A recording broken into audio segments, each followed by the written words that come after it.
Assalamualaikum warahmatullahi wabarakatuh. Halo semuanya, perkenalkan nama saya EN Julia Andraini, NPM E1B021016 dari kelas B Prodi Kehutanan dengan mata kuliah Bahasa Indonesia dan dosen pembimbing Bapak Wisman MPD. Pada kesempatan kali ini, saya akan menyampaikan isi materi makalah saya yang berjudul paragraf. Apa saja sih yang akan kita bahas nanti? Yang pertama, pengertian paragraf, jenis-jenis paragraf, kegunaan paragraf, syarat-syarat paragraf, struktur paragraf, serta teknik pemaparan paragraf. Baiklah, teman-teman, selamat menyaksikan.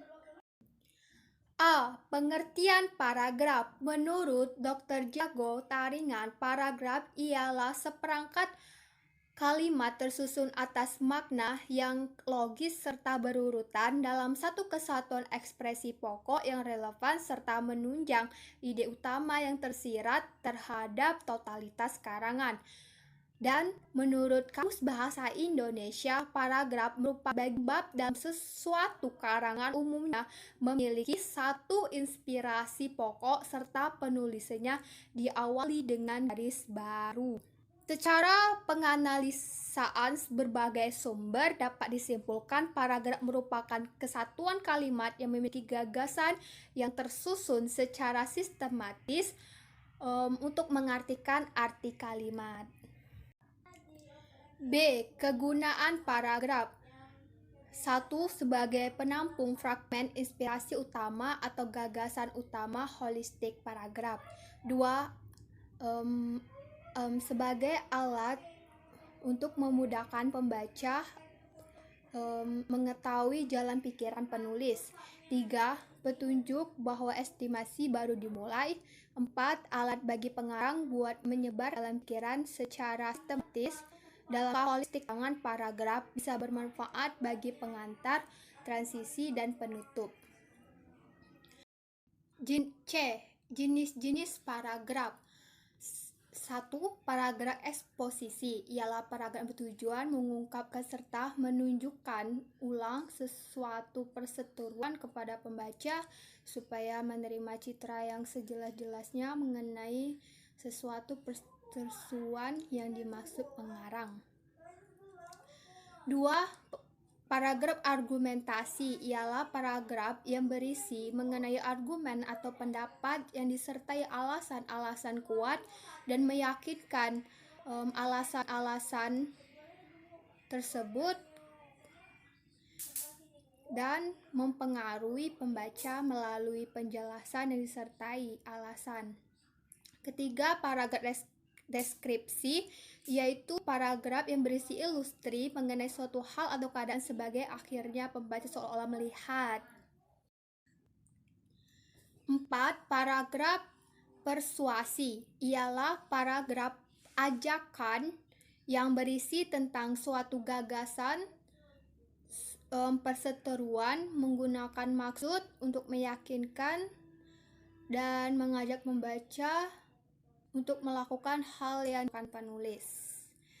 5.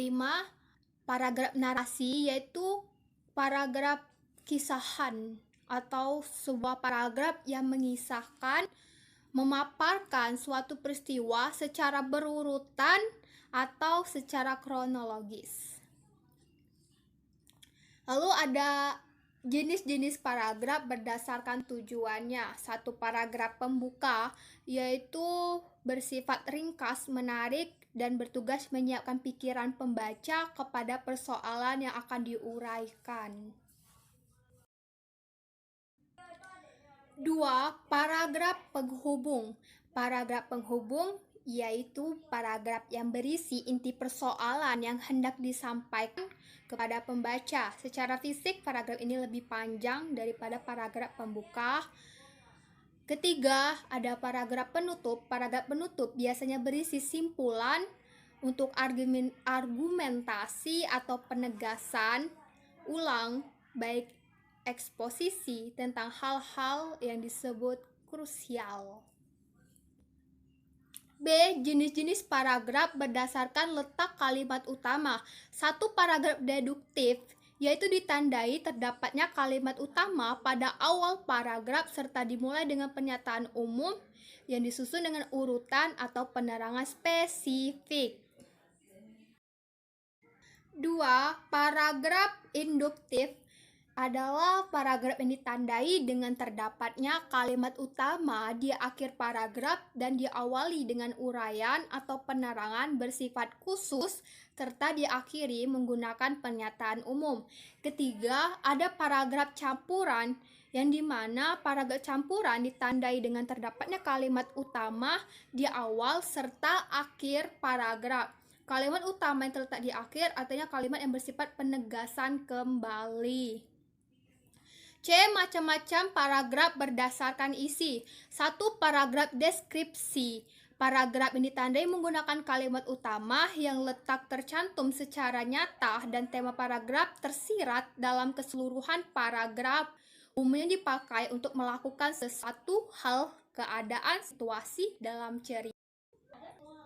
2. Paragraf proses yang ditandai dengan tidak terdapatnya kalimat utama dan pikiran utamanya implisit pada kalimat-kalimat penjelasan yang memaparkan urutan suatu peristiwa atau proses mencakup waktu, ruang, klimaks atau anti klimaks. Ketiga, paragraf efektif ialah paragraf yang memenuhi ciri paragraf yang baik. D. Syarat-syarat paragraf.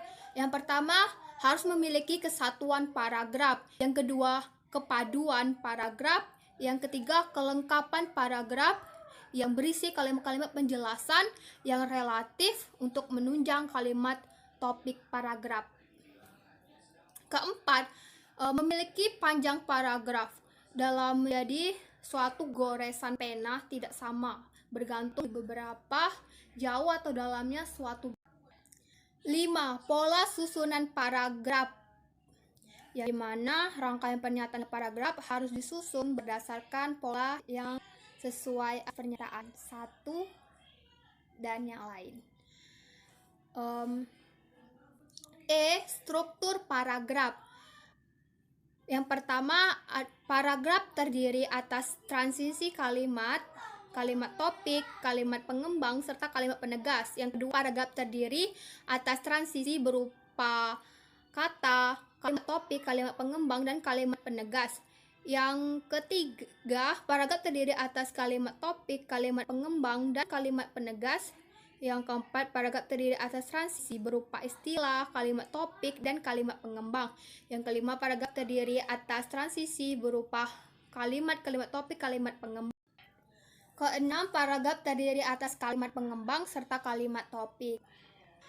F. Teknik-teknik pemaparan paragraf. Yang pertama, secara alami, yaitu mengembang paragraf secara alami berdasarkan ruang dan waktu. Kedua, klimaks serta antiklimaks. Mengembang paragraf, teknik ini sesuai posisi eksklusif pada suatu rangkaian berupa posisi yang tertinggi atau paling menonjol.